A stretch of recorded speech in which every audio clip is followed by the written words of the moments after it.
So we're a city in itself. And we represent buildings from Devon to Balmoral. It was founded in the early 1970s and we have been involved in issues that impact the quality of life for Sheridan Road, Condo Co-op, and its residents. Visit our website, because I don't want to take the time tonight to tell you about ASCO. It would take me hours. Visit our website, ascosheridanroad.org, to learn about us. First off, I want to thank the ASCO Board of Directors for their input and planning for this forum. Thank you, the committee. Could not have done it with all the input from these people. Thank you. Also, thanks to Emmanuel Congregation, Sarah Beth, Michael, Jack, who is microphone, staff, and David, President. David, wave your hand. President of Emmanuel, for the use of Emmanuel and their help with tonight. And most of all, I want to thank all of you for coming tonight, and I hope that you enjoy our forum. Our format tonight consists of opening remarks, goals, issues, 48th Ward, goals, issues, Sheridan Road, naturally we're Sheridan Road, closing remarks, and ASCO gave each candidate questions to answer. Tonight, our moderator will use some of these questions, and some questions will be asked by him in response to what they wrote. There will be no question and answer period because due to our time, we have to end at 8:30. Starting tomorrow, Friday, there will be a video recording on 5959online.com or a link on ascosheridanroad.org. Linda, do you want to explain the timing?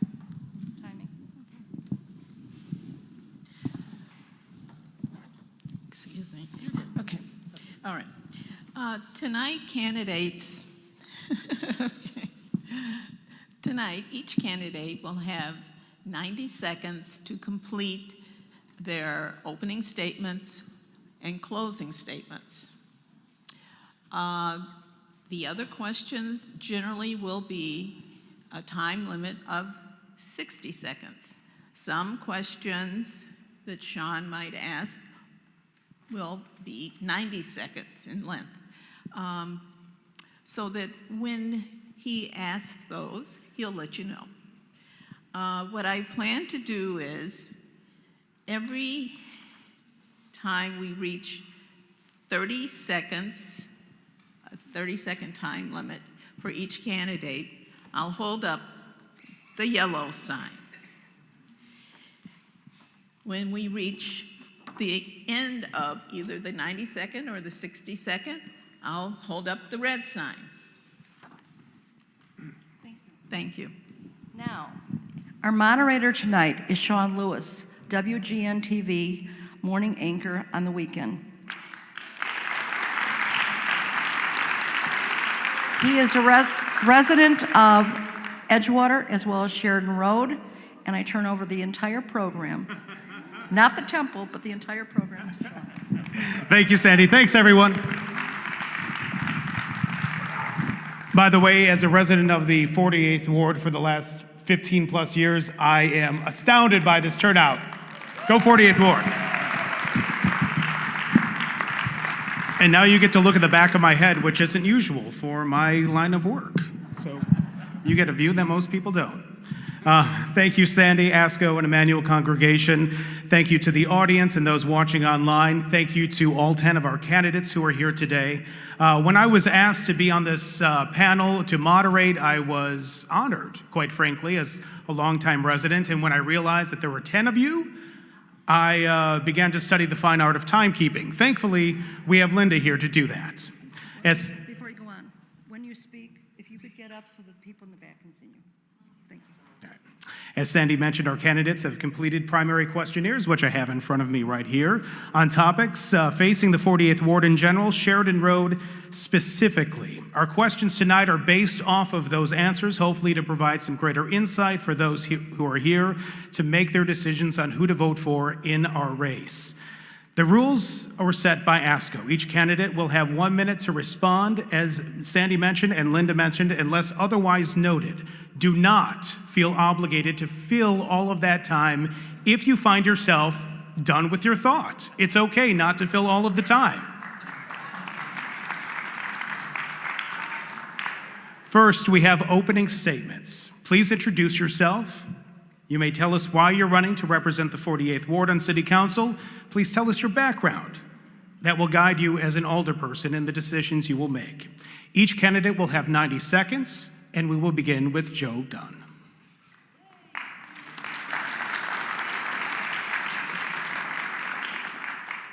Hello, I'm Joe Dunn, candidate for Alderman here in the 48th Ward. I am a lifelong resident of the ward. I grew up on Glen Lake, just on the other side of Broadway. I still live in that house. I'm raising my children in the house I grew up in. They're the fourth generation of my family to live here in the ward. So I'm a local guy, and the community really means a lot to me. I've been here my whole life. I've been involved almost my whole life in the community. I passed petitions years ago to help save the Broadway Armory as a Park District facility. I was on the Edgewater Community Council for a period of time, and most recently I've been very active at Pierce School on Bryn Mawr. When my children started there, I got involved with the Friends of Pierce fundraising board, and that led to an involvement on the local school council. I served 3 terms on the local school council. We selected a new principal in my first year there, and she's taken the school to new heights. I'm running for alderman because, like I said, the ward means a lot to me. The neighborhood means a lot to me. I have a passion for our community, and I need the streets in our community to be safe for my family and for our neighbors. I need the neighborhood to be affordable. I get mad as a hornet when I open my tax bill and I feel like I'm being priced out of the neighborhood. So the issues that are here facing the ward are very personal to me, and that's why I've stepped up to run for alderman.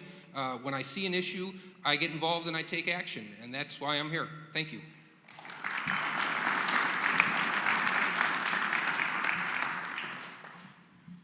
Good evening, everyone. My name is Nasir Faulkner. I'm running for alderman in the 48th Ward to build on our community's strengths, to bring a back-to-basics approach to constituent services. I think we can all agree that we live in a community that has a lot of strengths. We just need to make sure that all of that is equally accessible to all of the residents in our ward. I think constituent services is like the top job for any alderman, right? That's 80% of the work, is making sure that when neighbors come to my office or call my office, I'm there to help them and direct them in the right direction. Because for most people, their first point of contact with city government is going to be the alderman's office. So 3 issues that I'll work on. I won't expound on them too much because there's not that much time right now. But public safety is definitely going to be one. I will say I think we need a balance in our approach. We cannot go back to the 90s where we think beat cops and locking people up consistently is going to change the reasons why folks are committing some of the crimes that we're seeing. So I think we need to work on local strategies with CPD, but then also work on anti-poverty measures at the city council level. Affordability is going to be a top issue. I'm a renter, so I know what it's like to get my lease every year and the rent's going up. So I'm definitely going to be fighting for more affordable housing options. And then I'm going to be a very strong advocate for public school funding. We need more funding in our schools so that we can have the programming and we can have the mental health professionals needed to deal with a lot of the trauma that our students are dealing with.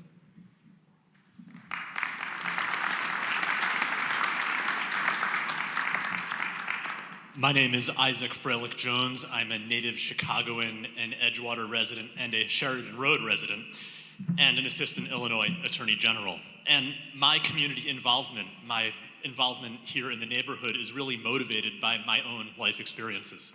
When I was 17, I was diagnosed with cancer. I made it through because of a community that rallied around my family, because I was lucky enough to have health insurance, and because of the determination of my single mom. And that experience really motivated me to have a lifelong commitment to giving back. After working in the nonprofit world, I enrolled in Harvard Law School to study what it took to build just and equitable communities. Returning here to Edgewater after finishing Harvard, I got involved locally. I became a committed volunteer at Care for Real. I became an assistant Illinois Attorney General, where I worked to remove dangerous firearms from our streets, protect the public health, and investigate misconduct with government funds. I'm running for alderperson because we need experienced, community-centered leadership if we're going to navigate tomorrow's challenges. I'm proud to be endorsed by State Senator Carol Ronan, who understands the importance of this moment and the opportunity in this election. Thank you so much for being here. I'm excited to share my vision for the 48th Ward.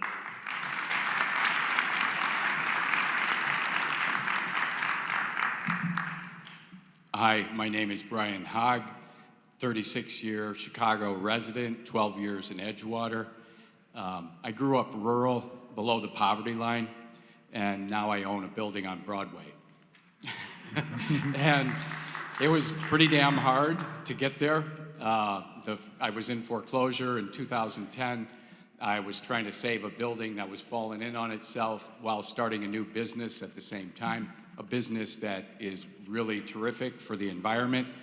And I'm running because I would like to see win-win solutions rather than win-lose solutions, which is what the Northern Terminus study is. I'll talk more about that later on. But with extra effort, you can get to win-win instead of just accepting win-lose. Let's be honest, when I started going to these meetings this summer, this terrified me because this takes away all parking on Broadway for small businesses. And we can't survive in Edgewater without our small businesses. It's part of who we are. I'm sure Lenny would agree that she would not like to see all the thriving small businesses from Foster up to Gethsemane have to lose their parking. We'd probably see pitchforks because there's more of them and they're shoulder to shoulder. But on Broadway, there's fewer of us, just a couple dozen, and we're not shoulder to shoulder. Thanks. Thank you. My name is Lenny Minna Hoppenworth, and I'm running for 48th Ward Alderwoman, and community means everything to me. I love this community, and I think that's why you're here too. I moved here 24 years ago with my husband after we graduated from physical therapy, and we started renting in Andersonville, and we continue to do that today. I have deep roots. I have a 20-year small business, and my kids went to Pierce School. After they graduated, they went on to other public schools.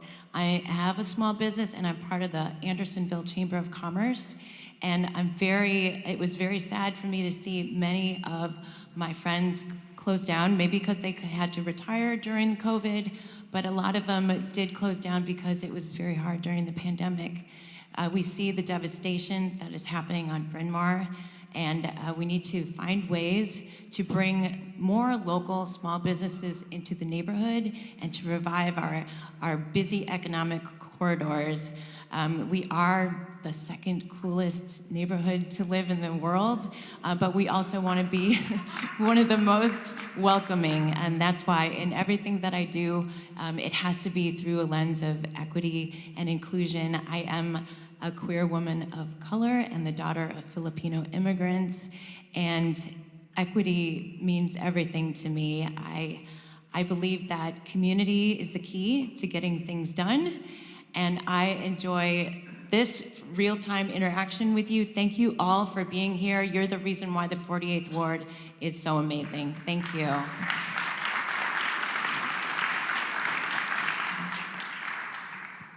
Good evening, everyone. My name is Andre Peliquin. I'm also running for the 48th Ward Aldermanic seat. I originally am not from here. I am from California. I chose to come to Chicago because I was inspired by our former President Barack Obama. I wanted to come to his cool city. And then I came to Edgewater, which was because it was affordable, it was diverse. We have a beautiful lakefront just at our doorstep. These are things that I value. And just recently, basically, this has been very personal for me because I've been a resident of Sheridan Road for the past 7 years as a renter, and now as an owner, proud homeowner down in the Margate Park Uptown section of our neighborhood. I am now currently a residential real estate agent, which allows me the ability to be able to be out in our community on a daily basis, be in our buildings, especially along Sheridan Road. The issues you are experiencing, whether it's flooding due to rising lake levels, whether it's rising rents, these are true things that we're all being affected by. I am running because I really want to be able to continue to serve that pragmatic, progressive approach that our current Alderman, Harry Osterman, and his team have done a fantastic job on having constituent services, being available, as well as being accountable to all of you who are.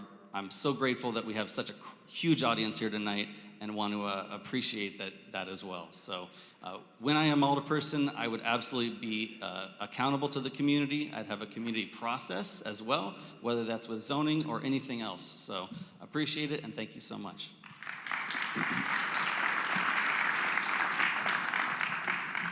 Hello, my name's Andy Peters. I've been a resident and small business owner in Andersonville for the last decade.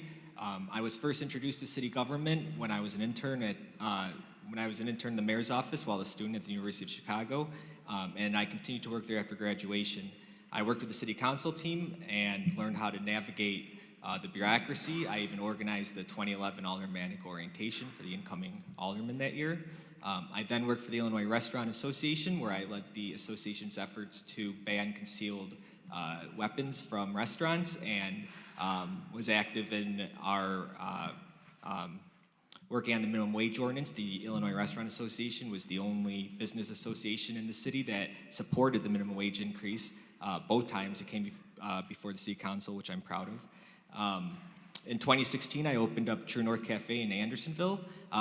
We're known for using a lot of local suppliers for all of our food. We used Metropolis Coffee for our coffee beans, Phoenix Bean Tofu for the tofu, a lot of local bakery.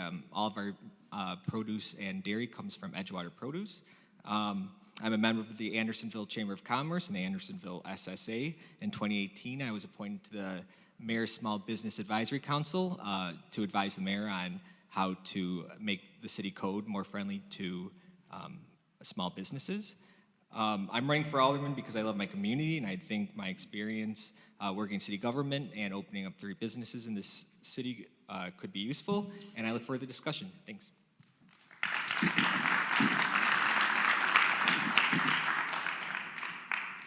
Hi everyone, I'm Larry Schwabek, and I am running to bring independent, progressive leadership to our community.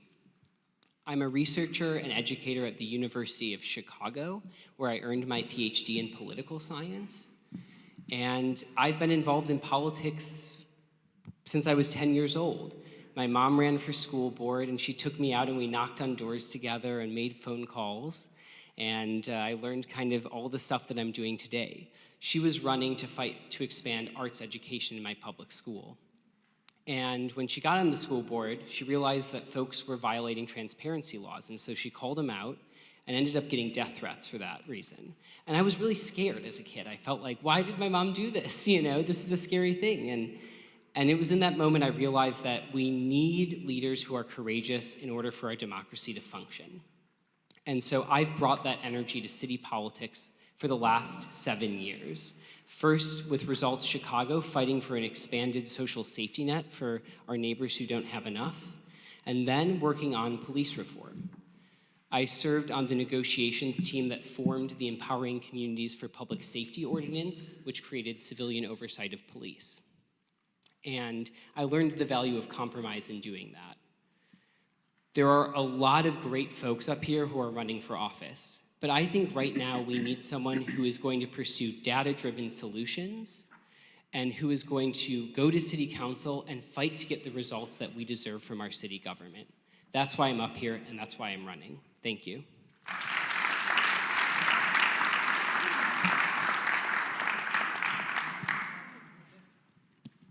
Hi, my name is Roxanne Volkman. Let me first say, if somebody can't hear me later, because I will start doing this, just yell out and please say, we can't hear you. I have lived in the 48th Ward for the last 25 years. I went to Loyola, I bought a home here, and I raised my family here. I believe so much in the future of this community as well as the compassion of its residents. I just moved my 85-year-old mother here. I know how to get government agencies and departments to work for this community. I have 30 years of federal experience. That sets me apart from the candidates in this race. I am a federal expert in housing, in urban development, in labor, and in fair wages. This is a critical time for Chicago and for the 48th Ward. We don't feel safe. Property tax is too high and rent is too high. When I live right off of Bryn Mawr, and when I walk outside, all I see are empty storefronts, building after building. I also will bring back a thriving community where we feel safer and where life in this community is accessible and affordable. I just saw a note to talk faster. Public safety is my top priority. I will work with the Chicago Police Department to advance smarter hiring, better training, and clear accountability. I will bring back neighborhood beat patrol officers.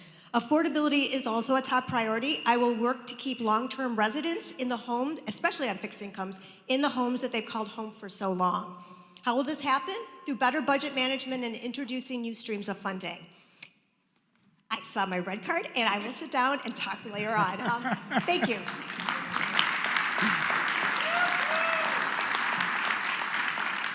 Hi, everyone. My name is Nick Ward.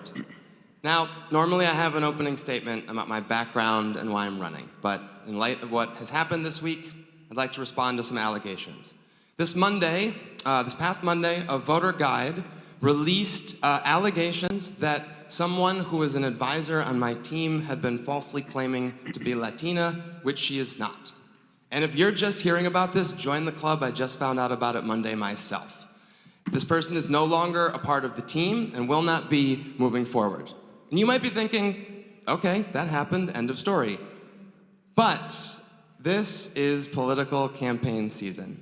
Now, I don't know about all of you or any of my colleagues here, but I am not in the practice of making someone prove their ethnicity nor asking for documentation. Frankly, I would find that offensive.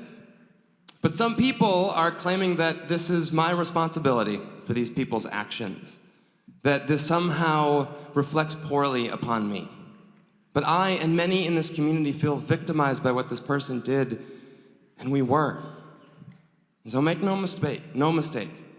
Anybody who is claiming that is doing so in bad faith, particularly exploiting a tragic situation in service to their own political gains.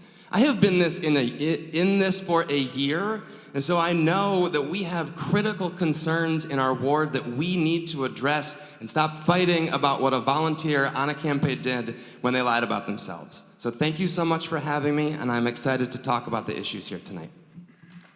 Thank you very much, candidates. Do appreciate it. Our next question, all 10 of our candidates here tonight indicated on their questionnaires that they will be a full-time alderperson. 7 of our candidates are employed by someone else. 3 of them are small business owners. By a show of hands here on the panel, who here plans to resign from their current job if elected to city council?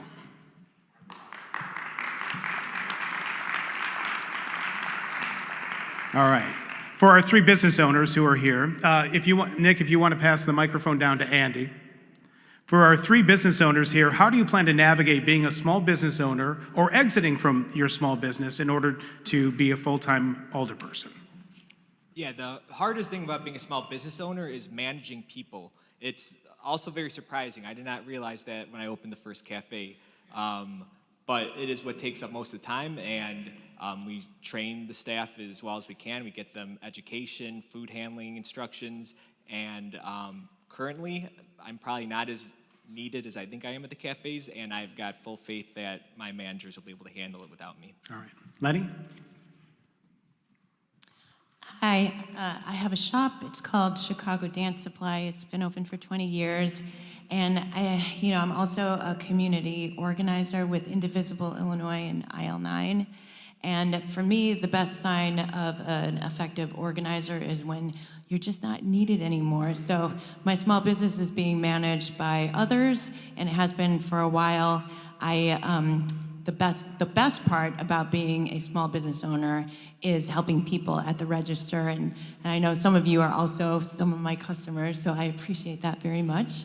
But yes, we have ability to train people up, and that's what we need to do when we want to run for elected office. Thanks. And Brian? Thanks. Well, it took a lot of years to get me up to the wage I am now. So we would just take my wage and hire 2 more people. I could drop back to like 10 hours a week of the most administrative stuff. And I'm ready to go 60 hours a week as an alderman. The thing that I really got out of building and running Green Element Resale on Broadway is just the wonderful, delicious diversity of our community. I knew almost nothing about haggling until people who weren't born in the United States became my customers and friends, and that was a really fun journey.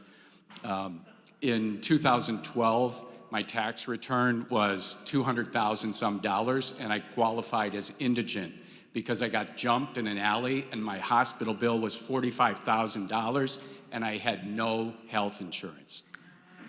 Now, that was for the small, your time is up. Thank you very much, Brian, for that. Andre is requesting if anyone else wants to answer to their small business.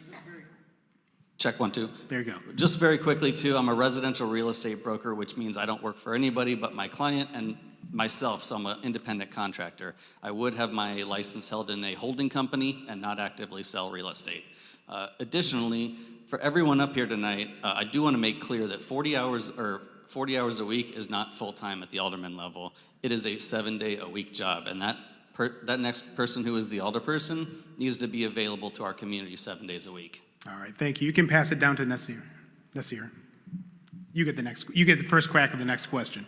All right, our next question is this. In the most recent Emerson College WGN-TV poll, the #1 concern of voters in the city of Chicago was not crime.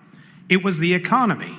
Several commercial corridors, as you've already mentioned, in this ward, once vibrant, are now struggling with vacancies. This is a 3-part question, so you might want to take them down. You will have 90 seconds to answer this if you wish. First, what ideas do you have to revitalize these corridors? Second, what support could be offered by the city that is not currently being offered to help these small businesses?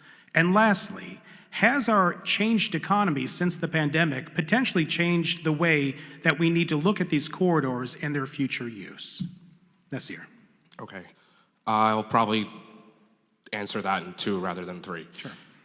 For me, so I've worked on a business program at the state level, and I think the #1 issue that a lot of businesses dealt with was navigating the bureaucracy. So something that I'm going to do is make sure that I work with the local chambers in creating a technical assistance program so that we can get businesses from point A to point Z and fill a lot of these vacant storefronts. I think that's what businesses need help with the most, is navigating all of the red tape. So I'm going to make sure that my staff is working tirelessly with stakeholders in the community on that.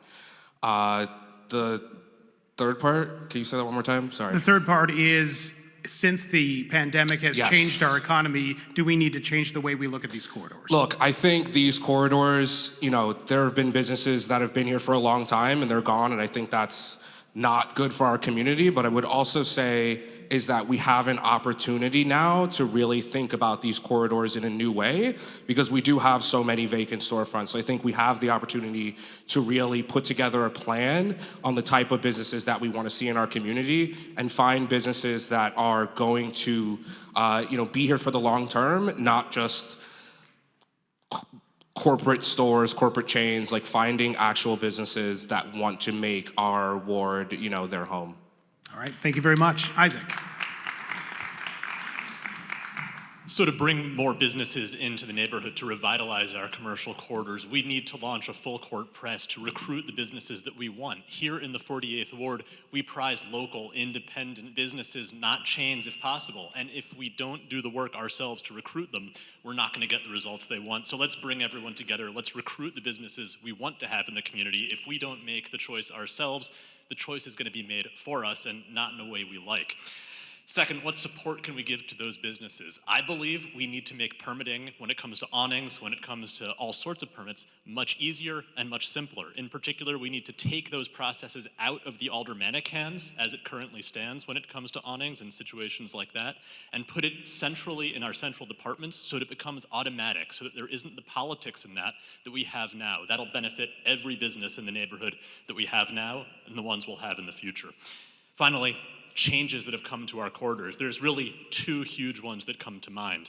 The rise of big online retailers like Amazon has changed the game when it comes to independent retail. Second, The COVID-19 pandemic has radically changed what it means to do food service. And if you think about our corridors, those two types of businesses are really almost a majority, if not a large majority, of what we have. That means we have to reimagine who we recruit and who we work with if we're going to fill those vacancies and make sure that vitality continues not only for the next 10 years, but for the next generation.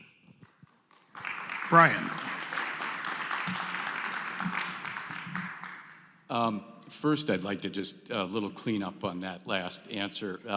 So the reason why I was considered indigent with a tax return over 2,000, because you could see on my tax return that I reinvested everything into the building and into the business. Okay. So I know what it is to create a small business from nothing and go from there. I have several ideas I write about on my website. One of them is we need to consider rezoning to do live work in some of these storefronts. If landlords get this vacancy subsidy, why not change that vacancy subsidy into a voucher for maybe an artist who would like to have a small gallery in the front and live in the back, or maybe even a small accountant who wants to start a little startup. Another thing, whenever anybody travels and you go to a foreign country and you're like, wow, this is so luscious and lively, and we could have that in Chicago too. And Andersonville, I gesture to Lenny, was the genesis of that, where you had these small resale shops setting things out on the sidewalk, which draws people in just like a garage sale. And it makes everything lively. People stand and talk to each other. It creates community. We could do that. All we would need to do is let small businesses rent the sidewalk. I found out through the chamber that Dice Dojo wanted to rent the sidewalk so they could have tables for guys to sit and play chess. The desire is out there for us to flourish. Thank you, Brian. Lenny. For communities to thrive, we need people who want to stay. And for those who are here, we need to protect and make it easier for them to stay and to thrive. 1 in 4 businesses closed during the pandemic. Many of them I knew, my hardware store downstairs, the shoe repair guy on Balmoral who always yelled at me because my shoes weren't leather. And the Swedish bakery too. You know, people had to make tough choices during the pandemic. So we need to make it easier. There are corridors along Bryn Mawr and also on Broadway, but who have a chance right now to fulfill the strategy of equitable, transit-oriented development. So we need to continue to do that in ways that entice independent small business owners to open up shop, make it easier for them because they are invested in the community, especially if they live in the community, and 70% of your dollar that is spent in a local small business stays within the community. So that's one way that we need to make it happen. The other thing is that we need to think outside of the box to fill the empty storefronts with anything, art, pop-up shops. We've done it before, and we could do it again. Thank you. Andre. Lenny took the words out of my mouth there. Shared pop-up spots, winter Bryn markets has been a fantastic venture of the last couple of months. I was able to do my holiday shopping there, and even my own mother was able to purchase from directly to a local artisan who had made handmade purses for her sister-in-laws. Literally bought everyone in the shop, and the local artist said, wow, I need to go home and make some more. So those pop-up shops have been fantastic. One thing that we can do to revitalize at least our business commercial corridors is I believe that I'm down at the Argyle neighborhood myself. It's been a very great change with the shared street concept here down at Argyle and on the southern portion of our ward. We have Thursday night markets down there, and the ability to be able to have just a mass push of people is not just an economic driver, but that's a safety precaution as well. We have people, you get 500 people out on the street, and it's a party, we're gonna have a good time, but at the same time, it's gonna show the community we care, we invest, as well as those that wanna do any kind of harm, we are there, we care about our community. rethinking currently as well on how commercial properties are zoned. We need zoning reform and we need building reform at the city level. Those things I would absolutely be active in and would want your ideas and your support within my aldermanic office. Thank you. Thank you, Andre. Andy. This is something I was just talking about with Larry Vodak, who owns Scout Plus Design. And he's kind of the future of retail that we're talking about here, where his shop does a lot of business, kind of antiques. He refurbishes them himself, but he also does design business where he consults with clients and makes their houses beautiful. And he was talking about how all these developments that we've had along Clark Street, especially like near Lawrence Avenue, we demand all this retail in them. Retail's good, but it also is something that's probably more valuable 20 years ago before Amazon came around and people had to go out to Clark Street to buy things. In light of these, we need to rethink retail because, as he said, we don't want Broadway to turn into a strip mall. Off the top of my head, I just wrote down some things here that, as a small business owner, I think would be helpful, which is to take away the tax breaks that landlords can collect for having vacant properties. Lower the price of business licenses, make them shorter term. Right now I have a 2-year business license. Maybe I only need a pop-up license or a 6-month license. Lower the price of that. Permit more types of businesses like shared kitchens. Currently it's very hard to do a shared kitchen, but when you're doing delivery, that's all you need. Lower the sales tax on goods. If the state would allow us to do a sales tax on services, we could lower the sales tax on goods and make people want to buy goods in Cook County. Keep giving money to the SSAs to use it for storefront programs, and that's it. Thank you, Andy. Larry.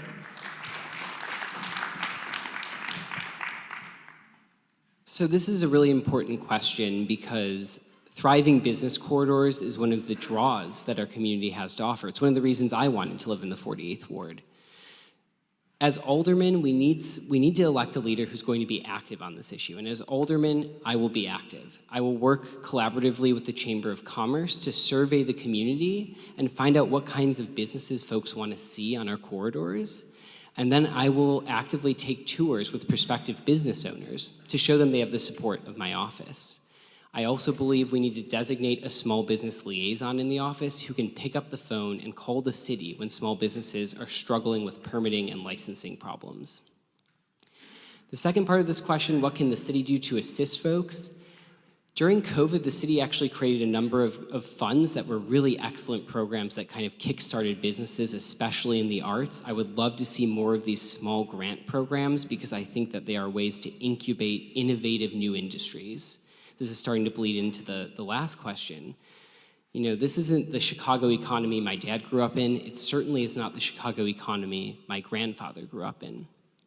And I think, as an educator, that there are still industries that require people to be in the same place at the same time. I'm a teacher. It's like that for teaching. The arts, creative industries, human resources, human services like physical therapy.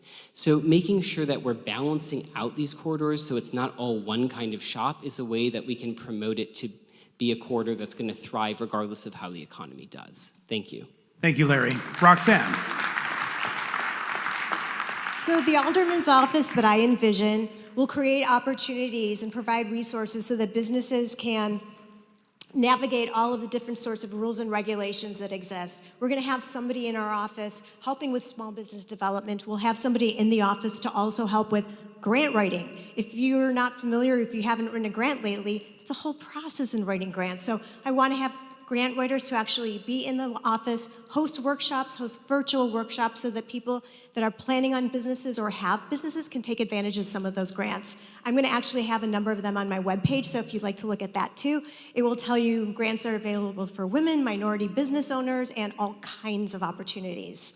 The community itself has, during my conversations with them, has actually shared that they have brilliant ideas. I think some of them were slightly mentioned. I've heard down on Argyle opening a food hall. How brilliant would that be? These are different sorts of business models, but they can be very successful for our communities and our very diverse communities. See my yellow card.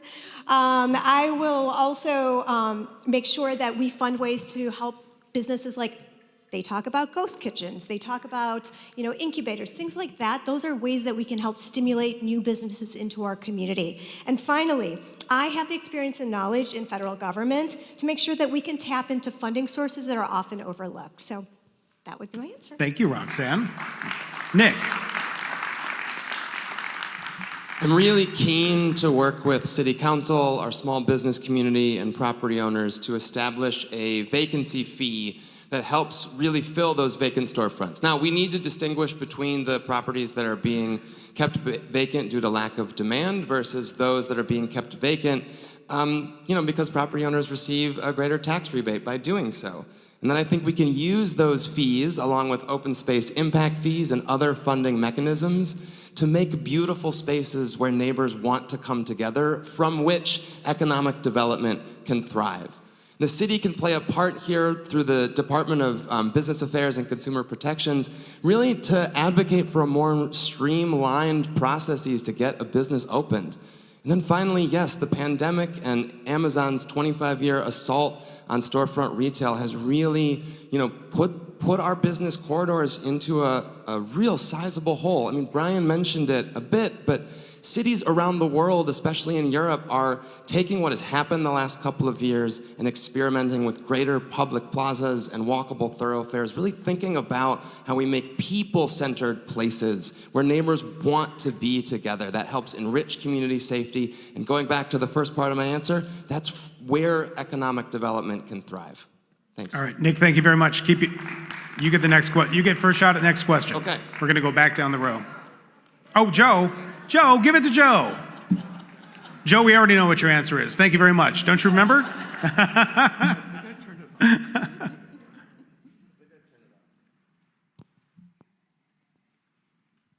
Hello? We got you. Thank you. So economic development may be the #1 issue and not safety, but people aren't going to go to our business corridors if they don't feel safe. So if we want to revitalize Bryn Mawr and we want to revitalize Granville, we got to deal with public safety. And that's beat cops. That's people on the street. It's beat cops, but it's not just beat cops. I think street fairs, the Argyle Night Market is a great example of positive loitering events that will bring people to the neighborhood, to the business corridors, and help to keep them safe. But if we want new businesses to come, businesses want to see safety too. So the two go hand in hand, safety and economic development. And what supports can we bring? I agree. We need a small business liaison at the Alderman's office that's going to work with businesses and work with city agencies. When I was at the Department of Planning in the late 90s, there was a whole division called Business Express, and that was their job, was to work with small businesses, navigate the bureaucracy, and help you get your permits and get your business open quickly so that you could actually be a business. There's also targeted grants. All of our business corridors, except for the Clark Street Andersonville, are right by the red line. So there's perfect opportunities for transit-oriented development there, and the city offers transit-oriented development grants for small businesses. One round just closed on February 24th. There will be future rounds. We need to get our local businesses, women-owned, minority-owned businesses, to apply for those grants, and a business liaison can assist with that. And how COVID, time's up. All right.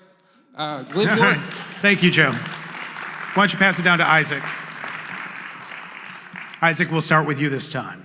We're moving on to a hyper-local question. It still impacts thousands of people every day. It has to do with delivery trucks and overall traffic congestion along Sheridan Road. Do you have a plan? And if so, what is that plan, and how long do you think it will take to implement it to mitigate congestion on Sheridan Road?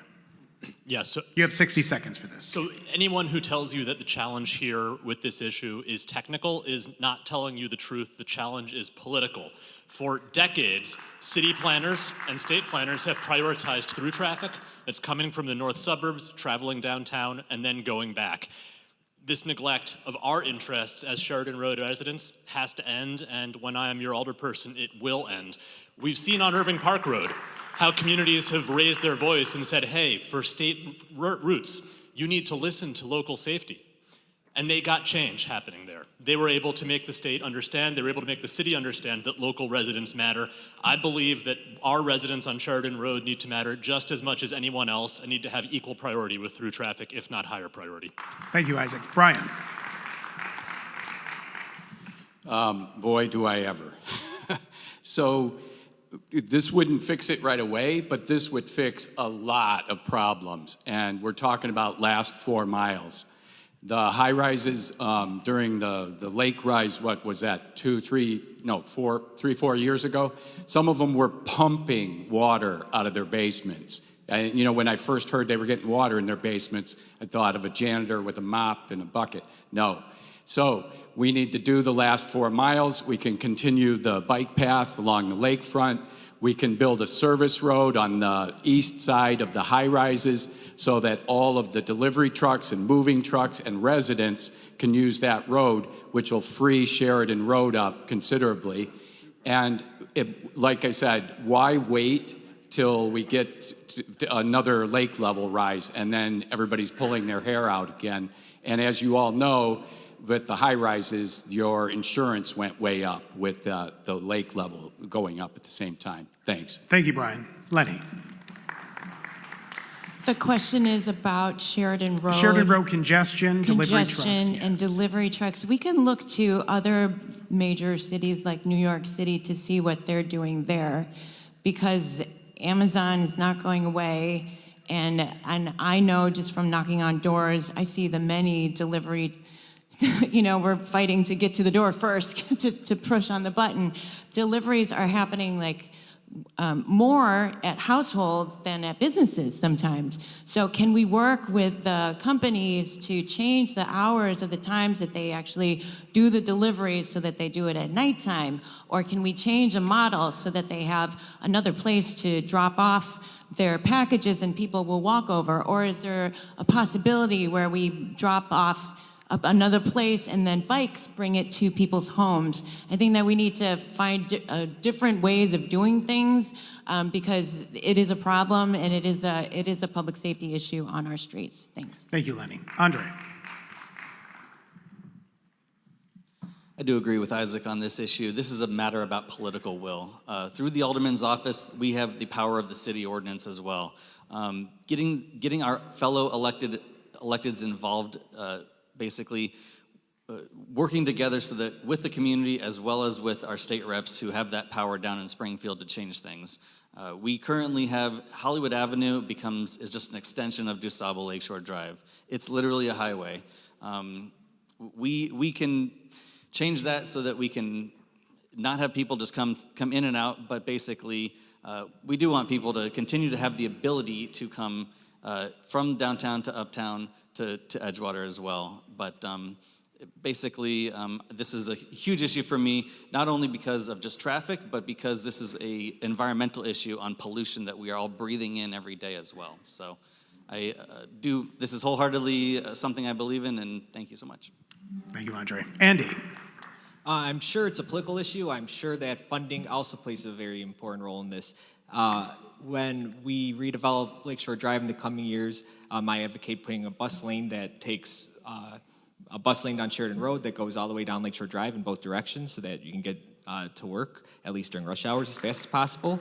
And I would try to piggyback the funding off that so that when we add bus lanes to Sheridan Road, we're also adding delivery truck drop-offs. And I don't know how the red and purple line modernization program is going, that TIF, but that is something to look into as well since Sheridan Road is part of that TIF and it's for transportation. I don't know why we can't take a little bit of money from that to make the upgrades we need. Thank you, Andy. Larry. Thanks. You know, Sheridan Road is one of the more dangerous areas in our community, and we really need to pay attention to it. The question is about short term, so what can we do right now? As Alderman, I would work with businesses along Sheridan Road so that the bulk of restocking is happening in off-peak times. I think that a major part is loading and unloading. I also think, you know, my mom used to say common sense, the problem with it is it's not that common. You know, loading zones are for loading, and when you're not in a loading zone, you shouldn't be unloading and loading. So I think we need to enforce that. And finally, at the city level, I think we can send someone to city council who can incentivize businesses in our community to use logistic companies that are using electric vehicles that are more efficient, more effective, and quieter so that the road is less busy. Thank you. Thank you, Larry. Roxanne. Thank you. The first thing I want to do is I'm going to collaborate with the Department of Transportation, both at a state level and also at the city level. We need to get data that is actually current. The data we're using is from the period of COVID, so I don't know how many people were going to the office at that time, but I know it's a whole heck of a lot less that are going to the office today. The second thing is I want to have meetings with residents. I want to hear from you because I want your anecdotal experiences. I want your input into telling us what is going wrong and what could go better. The last thing is I will bring in funding. Right now, we recently missed an opportunity of funding under the Infrastructure Improvement Act. There was a section that was given funding specifically for building bridges. It was called Community Bridges, or bringing communities together. We could have used something like that if we had proactive engagement with the community and residents. We could have had a 606 type of bridge that connected Loyola on the north side to the south side and had people walking across it safely. So I want to make sure we explore all those opportunities. Thank you, Roxanne. Nick. So part of the reason that delivery trucks stop on busy streets is because management gives the workers too high of quotas, and so they park wherever they're able to, right? So part of the short term is working with the Teamsters 705, who is fighting for a fair UPS contract this coming summer. And then the city can better coordinate with these delivery retailers to, I think it was mentioned already, but like establish smarter, more cohesive delivery times. And then really thinking about public transportation has to be at the heart of this. I believe that safe, fast, reliable bus service on Sheridan will better incentivize people who want to take public transportation, limiting people who need to drive, and that will thereby reduce vehicle emissions. Thank you. Thank you, Nick. You get your steps in tonight. Bring it down to Joe. Joe, same question about commuter traffic as well as delivery traffic on North Sheridan Road. Sure. I think as far as delivery traffic, I think the answer is simple, and I think we've heard it. It's restricting the times for deliveries, and deliveries need to be made on off-peak hours. I don't think we need to coordinate with IDOT on that. I think we can coordinate with the building property management companies, and we can pass an ordinance that says these are the hours for deliveries, and then we need to enforce it. So we need enforcement of those hours, have them off of there during rush hour, in the evening, in the morning, and let them deliver at times when the traffic's not as congested. To deal with residential traffic, it is supporting public transportation, ensuring that the CTA can hire more bus drivers so that the buses are moving. They're not bunching and they're not ghost buses. We got to have the staffing levels up at the CTA, and that comes back also to safety. The CTA is having trouble hiring people because their staff hasn't felt safe over the period of COVID. So the two combined, I think, could be very effective, and that's restricted times for deliveries and supporting public transportation. Thank you, Joe. Nasir. So I definitely, for the delivery trucks, I'm going to start with that. I definitely want to work on the feasibility of having delivery zones on Sheridan so that there are specified zones where delivery trucks can come and then service the buildings on Sheridan. So that's something that I'm going to work on. In terms of congestion, I'm going to agree with most of what folks are saying here, right? Like, we need to get people out of their personal vehicles. So we definitely need to make sure that the CTA is reliable and that it continues to be safe for the vast majority of residents in our community so that we can get people out of their cars. I think we also need to pedestrianize our ward more than what it is now. If people are feeling safe on our streets, they'll think about alternative forms of travel. So that's going to include having a comprehensive bike grid within our ward. Not saying that there's going to be a bike lane on Sheridan. I know that's a touchy subject for a lot of folks here. And we'll get to that. But in general, we need a bike grid in our ward so that we're making it safe for alternative forms of travel. Nasir, thank you very much. Why don't you pass the mic to Brian? One more. There you go. Okay, this is our next question. pressing concern for the lakefront area all around, especially on North Sheridan Road. According to the latest numbers from the Army Corps of Engineers, Lake Michigan is currently 5 inches above the January average. Meanwhile, it is down 6 inches from just a year ago. 32 inches lower than the highest record right now, 32 inches lower than the highest record that was set in 2020. Meanwhile, the lowest level on record was set in 2013, and we are now 34 inches above that. That's a swing of 62 inches within 7 years. Now, I checked with our friend and neighbor, Tom Skilling, the numbers guy, which is why I'm throwing these numbers out to you, who says that these large swings we've seen in the last decade are indicative of climate change, and we should continue to expect such things in the future. Right now, the Army Corps of Engineers is conducting a lake level study. It will not likely be completed for 2 to 3 years. The question, while we wait for that study's completion, what can be done right now as the buildings here along the lakefront deal with the impact of these historic lake levels, including, in some cases, higher assessments and higher insurance costs? Well, that's my question for everyone here. What are we waiting for? You know, this is the 2 miles that we're dealing with. And actually, I talked with Jack Murkowski after the last forum about the whole idea, because him and Paul Boyd and Tom Green really like the idea of putting a service road on the east side of the high rises if we do the 2 miles up here. And another a different version of that would be to just end it potentially maybe at Granville, and then do pillars for a bikeway to continue on to Loyola or Northwestern, because we know that the Rogers Park beaches don't want to give it up. And so that would be a workaround. And like I said, what are we waiting for? This is what we have to do to protect the high rises there from the lake level. So why not fix a whole bunch of problems at once? Get the bike path over there. Then you could outlaw bikes on Sheridan Road sidewalks. All right. Thank you, Brian. Lenny. Okay, the question is The question is right now. The question is right Things now. we can do right now. Yeah, so what we need to do is we have to open a Department of Environment, for sure, to lead the way on things like this.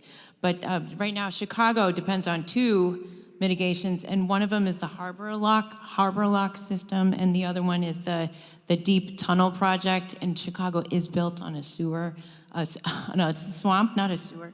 But the sewage system is what we need to fix right now. So right now, we need to look at other solutions, because right now our overflow of the stormwater and also our the pipes that carry the sewage are one, and we need to separate them. We need to look at what they're doing in Minneapolis, St. Paul.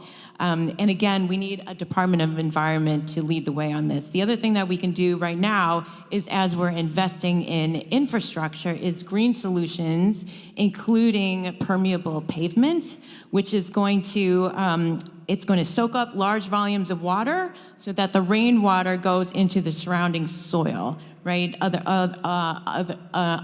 And not into the overloaded sewer systems. Thank you, Lenny. Thank you. Appreciate it. Thank you. Andre. Look, everybody, I'm going to be very honest with you. There is going to be very, very difficult to have short-term solution here. As we were just told, it's going to take 2 to 3 years to even have a study completed, let alone get the Army Corps of Engineers as well as the federal government to act quickly. Just to be honest with you. But I do agree, you know, we have a sewer system here that has been built in the 1800s as well as the early 1900s, some of them being wooden still.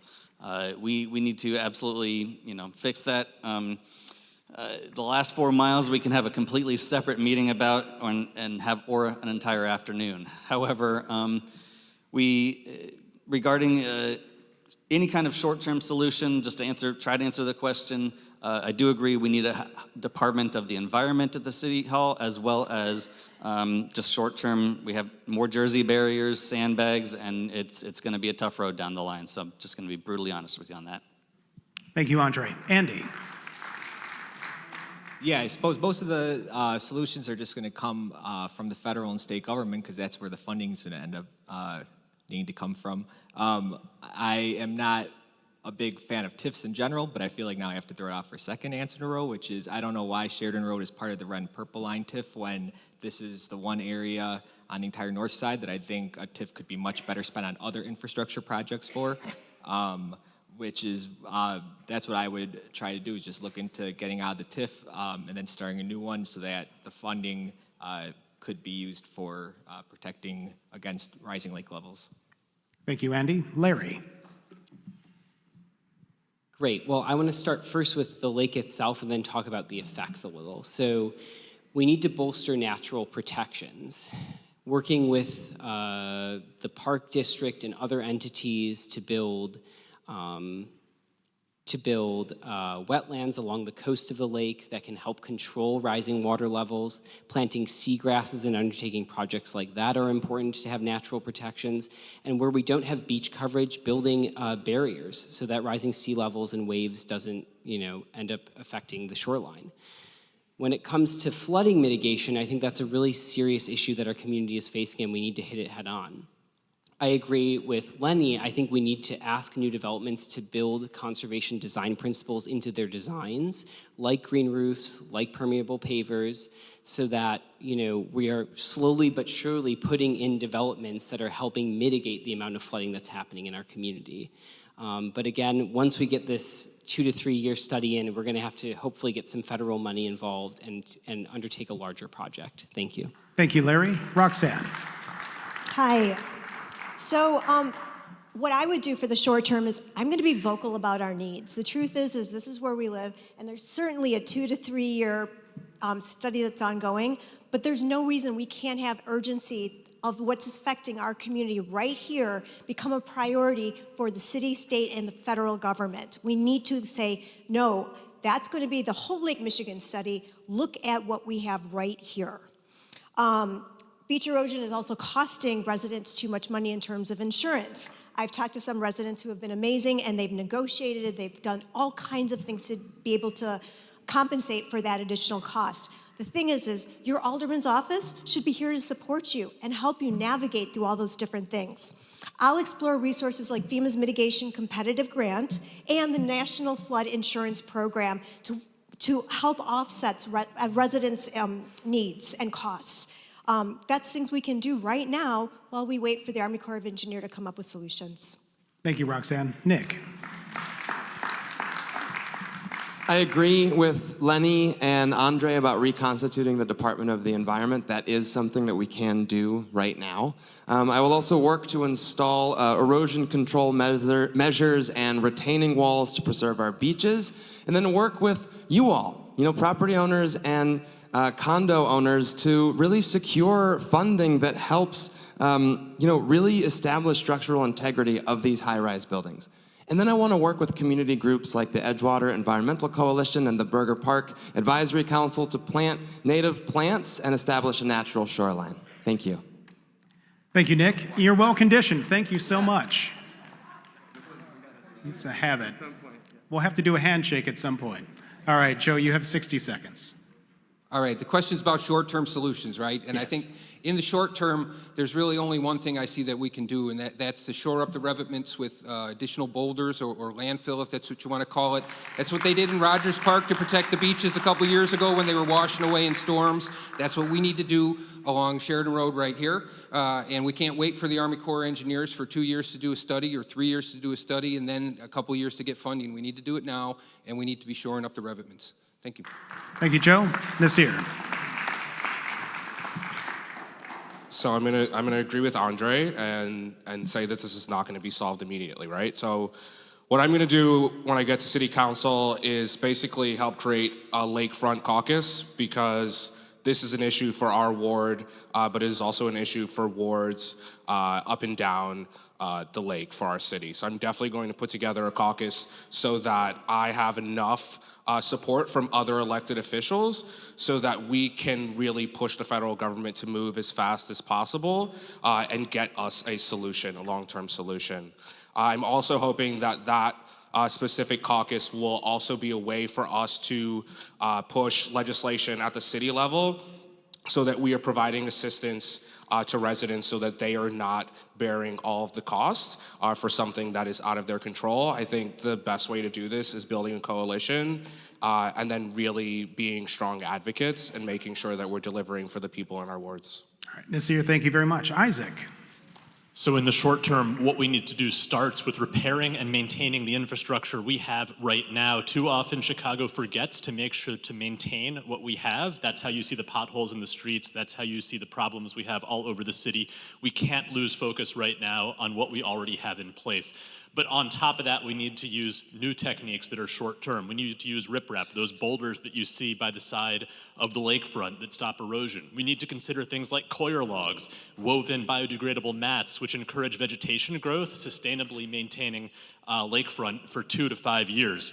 And we need to think through more concrete embankments in places that are experiencing significant challenges during repeated storms. We need to give technical support to our condo boards. Each of these condos is experiencing different features of this problem. Let's make sure they have the tools they need to succeed. Finally, let's work with the Water Reclamation District so that the water coming from Ridge towards the lakefront doesn't add to our challenges in the near term. Thank you, Isaac. Our next question. In that previously mentioned Emerson College WGN TV poll, Chicago residents placed crime not at the top, of course, but in the top 5 of their concerns.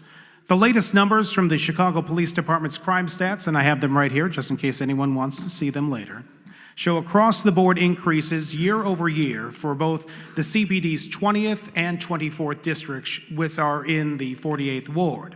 Now, drilling into these numbers, overall crime has increased year over year, every year since 2019. Through the work of our officers, the rate of growth has slowed significantly in the 24th district, where we currently have sexual assaults, robberies, and thefts down, while batteries, burglaries, and motor vehicle thefts are up. In the 20th district, which is just on the other side of Thorndale, crime is either up slightly, sometimes significantly, or level. The question: what are your views of the current CPD strategies, and how do you propose to give officers the resources they need, and what else can be done to curb crime? So crime is up nationally, and so we need to acknowledge that. And at the doors, people are reporting carjackings, and this is unfortunate in our neighborhoods. But we cannot criminalize poverty. And we also have to assess what we're doing right now in Chicago with the Chicago Police Department and our fire department and our chambers of commerce and our community groups, and talk about ways about how we can address public safety locally in each of our neighborhoods. One thing that you all are going to be able to do in February is to vote for 3 community counselors in your police district. And this is historic. It's the first time in Chicago and also across the nation. So you can look them up on your sample ballots. We need more neighborhood, community-driven solutions to assess what we're doing and to find ways to use the resources that we have in ways that are safe for everybody. One of the things that we can be looking at is the ordinance treatment, not trauma, so that we can send non-police to instances where people are having mental health crises. And we also have to find ways to support our law officers whose suicide is on the rise in their department as well. Everyone deserves mental health supports, including our law officers. Thanks. Thank you, Lenny. Andre, you again have 90 seconds. Thank you. Look, folks, CPD does need resources, and we do have an exodus of police officers that are leaving, whether for retirement or moving to the suburbs because of incentives. I personally do want a beat officer back on our Bryn Mawr and Thorndale and Argyle and Clark Street commercial corridors. Having a face to the name is absolutely critical to be able to, if you have any issue, there's a level of trust that is there to the community. There's a balance between everything in life. I'm not saying, hey, let's just hire a ton of cops and have a police state. Absolutely not. CPD does need to own up to their past mistakes and broken trust. We do need to be able to have, I think, within our CTA stations, as well as on the trains, we currently only have recorded CTV footage. Those cameras on our trains need to be live so that there's absolutely an incident occurring, that it's not just one person, one train conductor in the front that is controlling a train, and then the rest of the 10 cars are absolutely a Wild West. That has got to stop.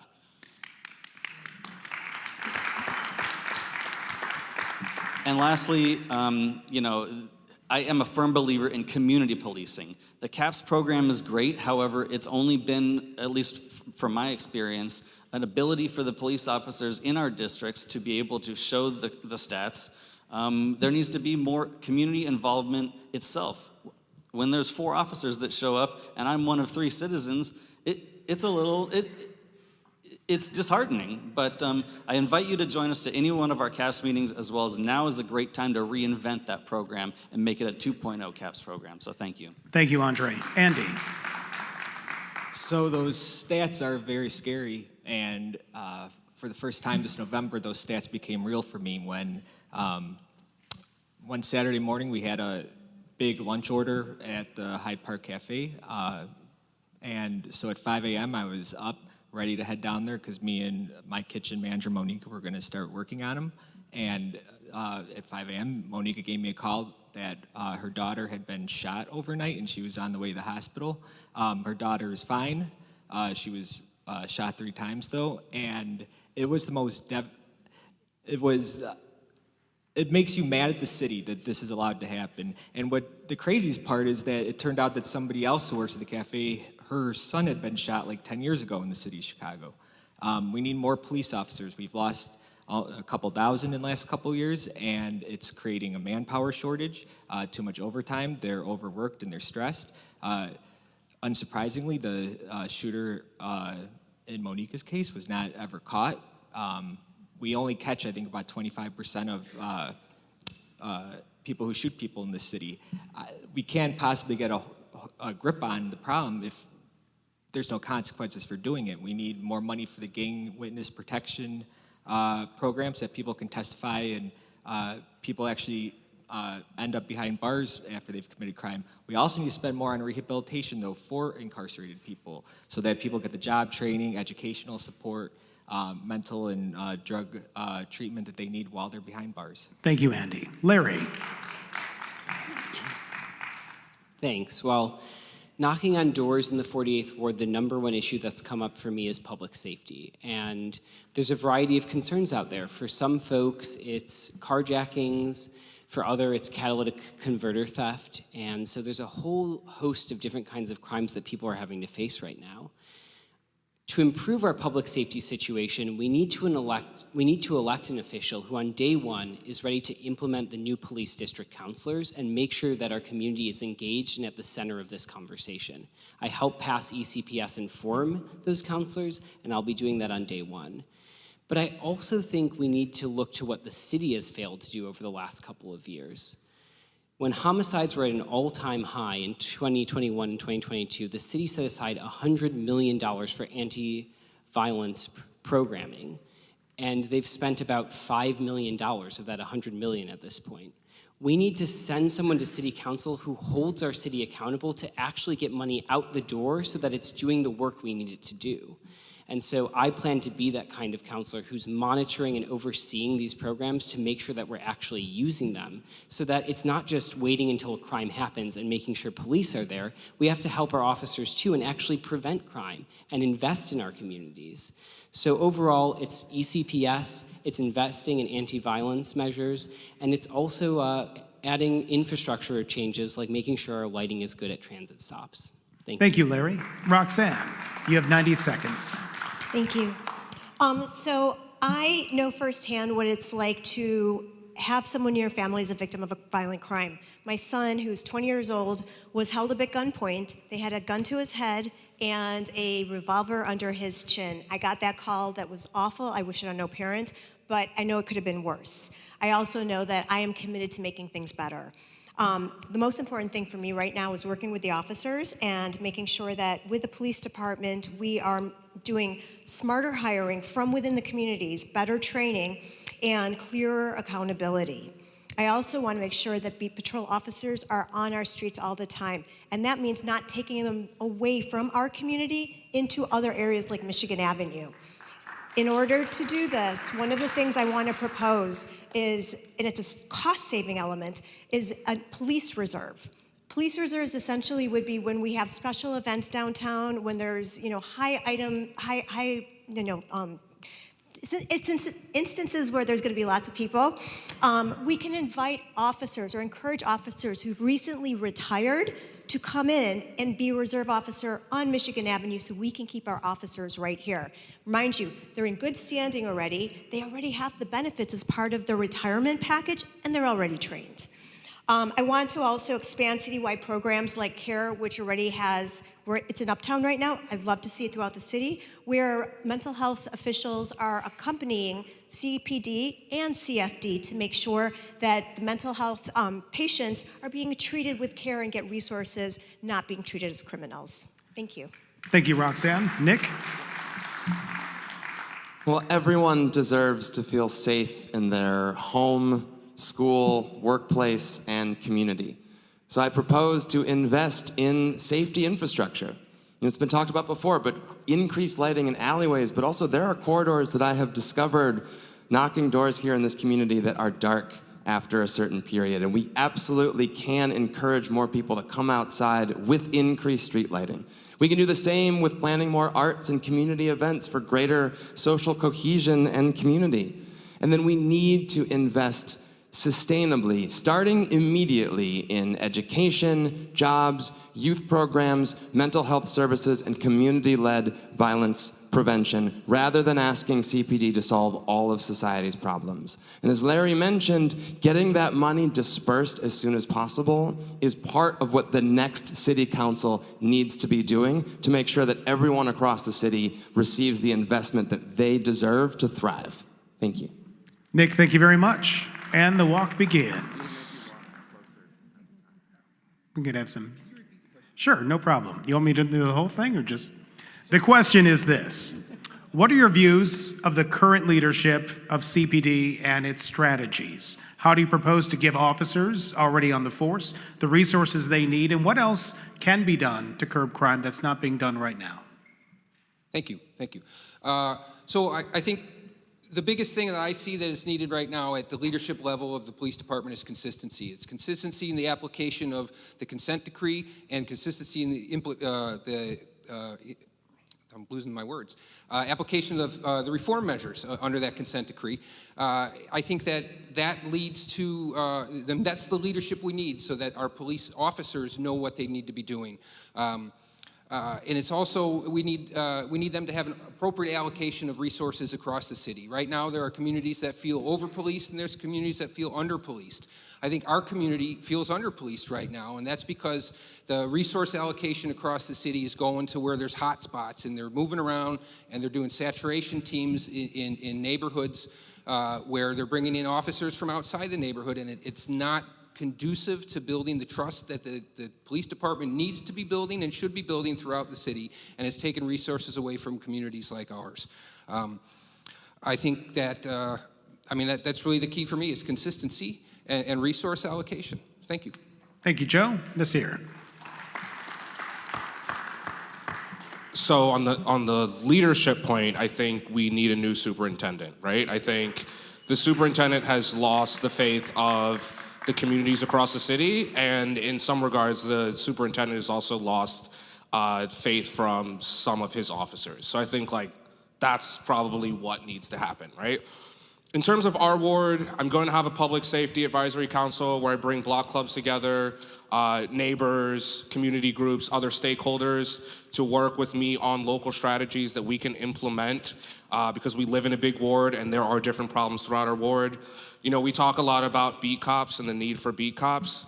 The current alderman, I don't know if he still sits on the public safety, if he's the chair of the public safety committee, but if the public safety chair can't get beat cops in his ward, then all of us are probably not going to get beat cops in our ward, because there are communities across our city that are dealing with violence at a very high level. Outside of that, again, we need to have anti-poverty measures at the city council level. There are people financially struggling throughout our city. They need help. If we don't get to the root causes of why these crimes are happening, we won't actually be able to sustain any gains that are made. We need to invest in our young kids, like Nick said. We need to have more programming in schools. We need to have social workers in schools who are dealing with a lot of the trauma that students are facing. And then from a ward level, I'm going to work on creating a ward service corps where I'm bringing young people in our ward together, building community, building skills so that our young people are ready and engaged for the opportunities of the future. Thank you, Nasir. Isaac. So I disagree. I don't think we need consistency, because what we've seen in this city has not been working, and we see that every night on the news. We need a new vision, we need a new approach, and we need new leadership if that's what it takes. Here in this city, I'm arguing in this ward for a 3-part safety strategy. First, we saw great statistics about what's going on in our districts right here in the 20th and the 24th, but we have 50 wards but one city. So we need to think citywide, make sure there are social services and opportunity everywhere, no matter what neighborhood you're from, so you have opportunity and you have hope no matter what neighborhood you're in.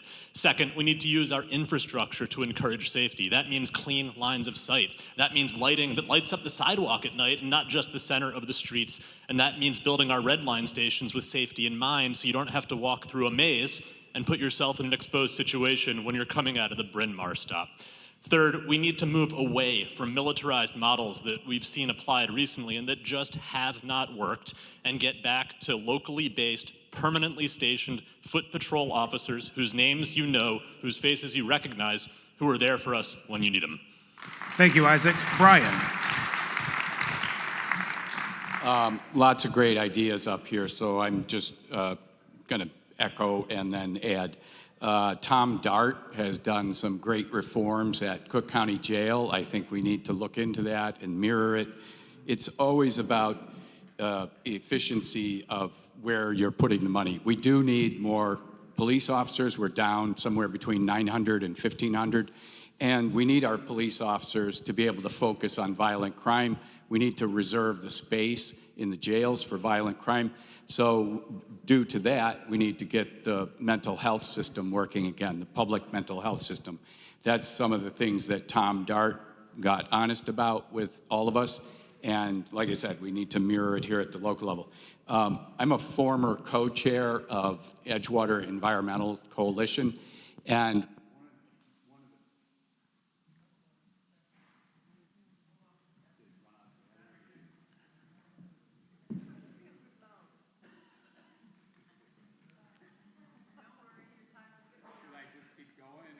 No, you're good. Just hold on 1 second, Brian.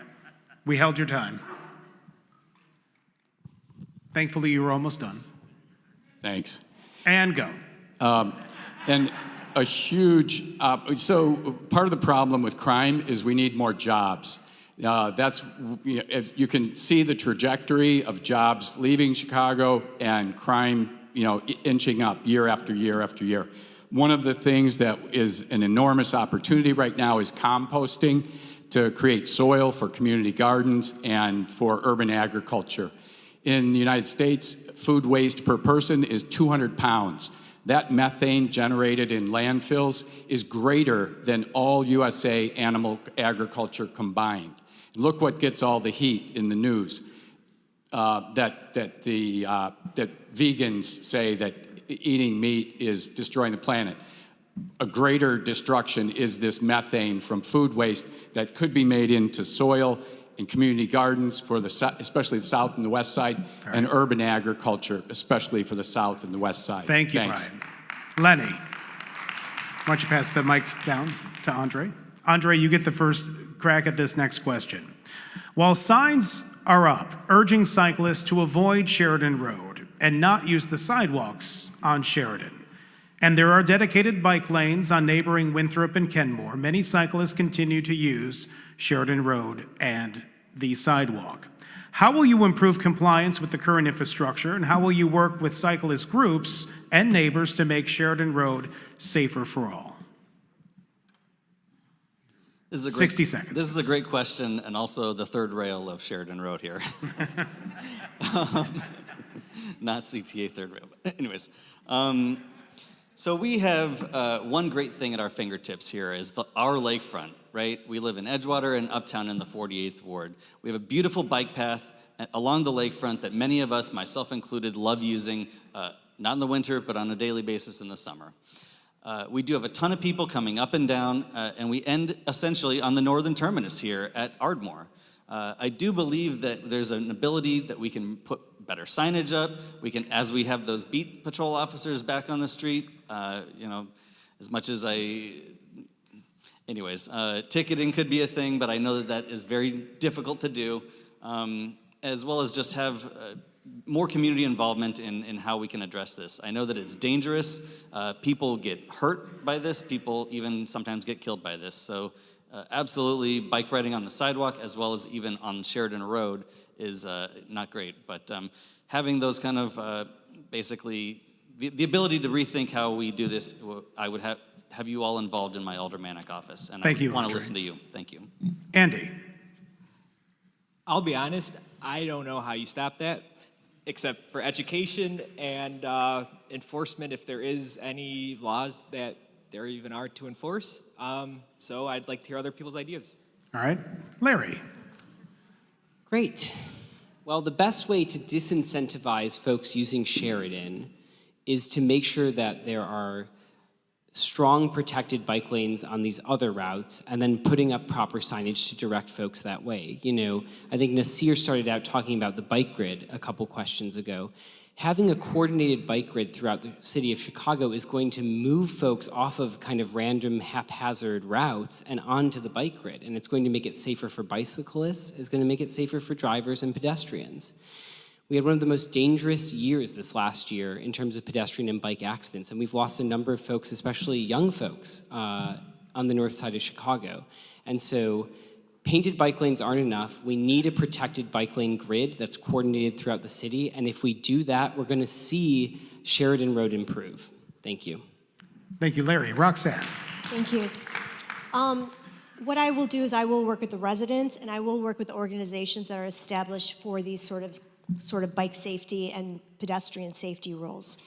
I'll work with Active Transportation Alliance, a coalition of people who are working on safer and more equitable options for walking, biking, and transit used around Chicago. I'll look to them to help us come up with solutions for our issues and our problems. I will say also that I will work with local officers to ticket bicyclists and drivers who fail to follow the rules that are created to protect this community. I have seen way too many close calls for bicyclists, cars, pets, and pedestrians on streets and on sidewalks. I believe that unfortunately, as hard as this sounds, this is going to be a deterrent that will ultimately save lives. Thank you, Roxanne. Nick. So I am a cyclist as my primary mode of transportation, sometimes even in the winter. And I can tell you I almost never bike down Sheridan Road. I use Kenmore and Winthrop, but I will also tell you that coming north from the lakefront, getting to Ardmore and going east to get to Kenmore and Winthrop also feels incredibly dangerous. And so we really need to make sure that cyclists and drivers and pedestrians are better supported by better infrastructure like Larry talked about. I'm really plugged into the cyclist community here, and I know that they want to feel safer. We all want to feel safer on our roads. So I do support the bike grid as well, but we also need to understand that we added scooters a few years ago, an additional mode of transportation, but did not change our road infrastructure. So we need to adapt our road infrastructure for all modes of transportation to be safe on our roads. Thank you. Thank you, Nick. And the walk and the handoff. Joe. So if we want to keep bikes off Sheridan Road, we absolutely need to improve our bike infrastructure on the other streets. And that's a main point of that is the east-west connections that are lacking in our ward.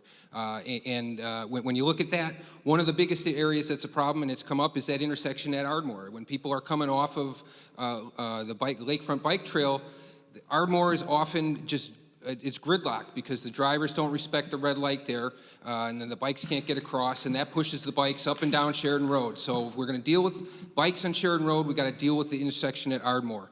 And all of this requires ticketing and enforcement, and that comes back to the proper allocation of public safety resources so that we can have police officers in our ward who can ticket people who are blocking the intersection, bicyclists on Sheridan Road. They shouldn't be there. There is an ordinance against that, and they should be ticketed for that. And then we do need signage and education. We need to work with the bike organizations to make sure that bicyclists understand where they can bike and where they shouldn't bike, and the places they can bike should be safer. Thank you. Thank you, Joe. Nasir. Yes, I'm going to agree with what most people said because I think that everyone said the right things. So yeah, again, we need a bike grid, right? Whether we get that in the city, we need to create our own bike grid in our own ward so that we can incentivize folks actually using that grid and not biking on Sheridan. I will say, though, that it seems, if we're talking about crime and officers need to be concerned about, I don't want to say real crimes, but violent crime, right? People getting carjacked, armed robberies. We shouldn't have police, focusing on ticketing bicyclists. There are much more pressing issues that the police should be focused on.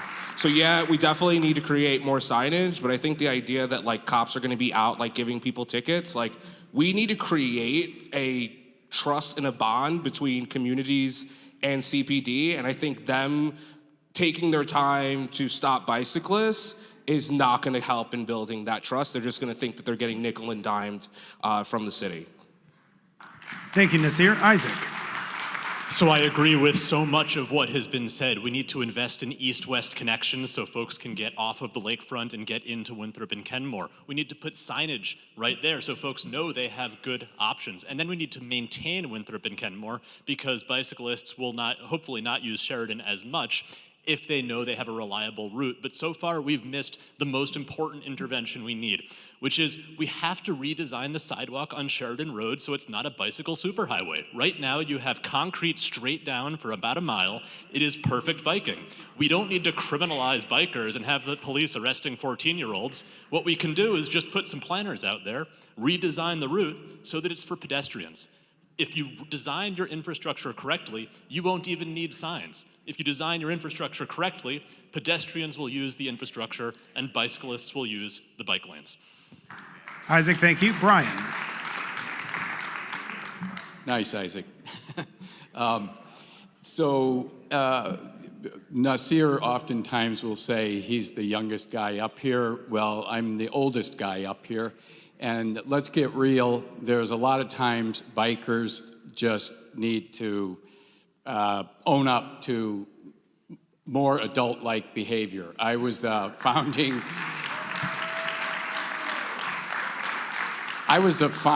rider in critical mass. I bike everywhere. I use Winthrop and Kenmore and Glenwood all the time and don't feel a problem with it.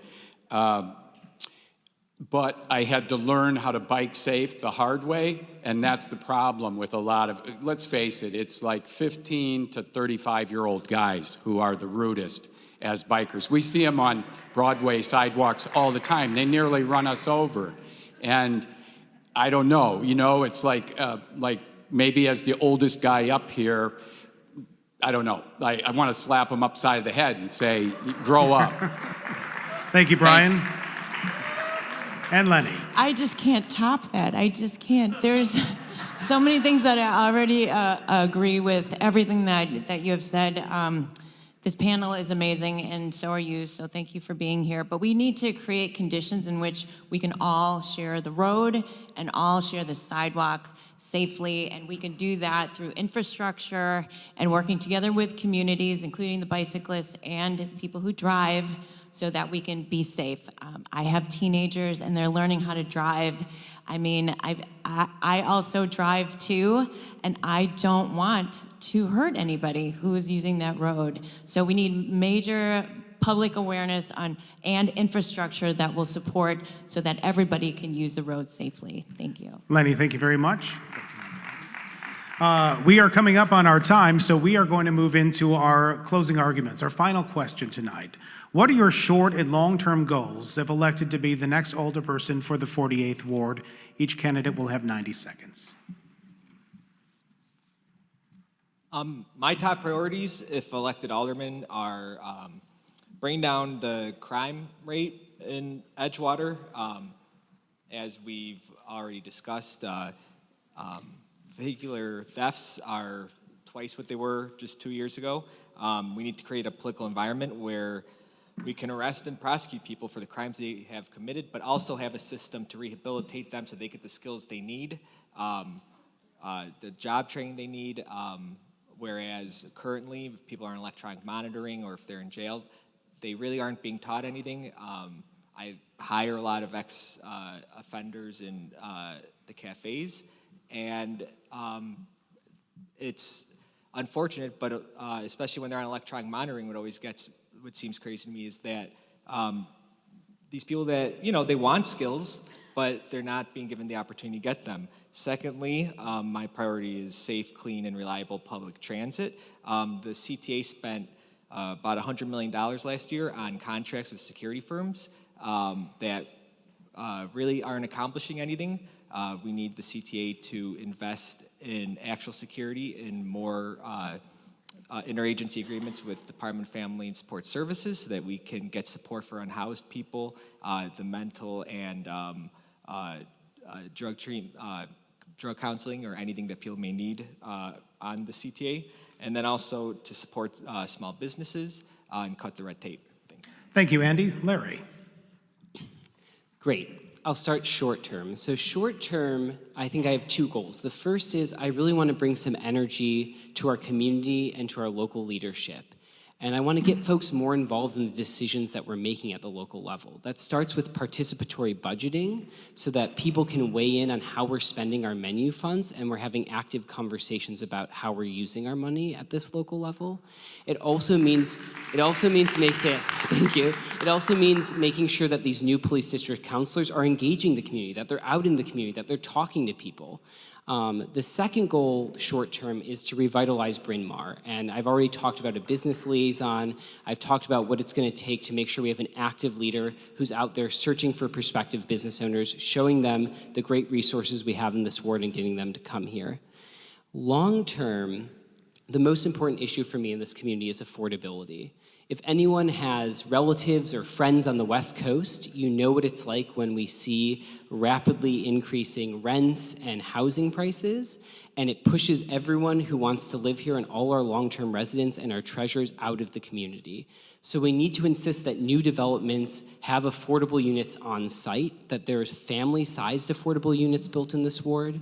And by the way, we need to send someone to City Council who's going to reduce our reliance on regressive property taxes and find more progressive and sustainable ways to fund our government. Thank you. Larry, thank you.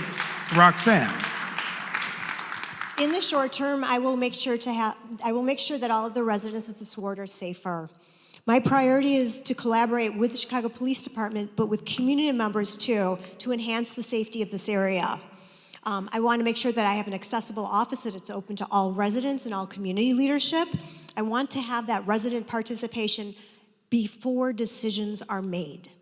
Additionally, I'd like to focus on affordability by working to preserve long-term residents' ability to stay in their homes through improved budget management and through the introduction of new funding streams.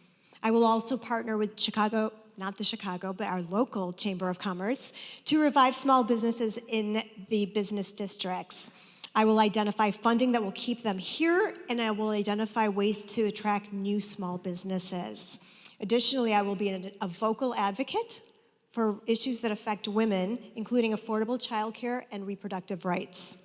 In the long term, my vision is to transform the area into a safer, more vibrant area, a destination point with an abundance of restaurants and theaters and art. I will strive to revitalize business districts and encourage foot traffic. I will also plan to work closely with the community to identify areas for development, such as field houses and green spaces. But above all, my goal is to ensure the long-term stability of this community. I sorry, I can't read without my glasses. Okay, I will say my last thing because the red card's up.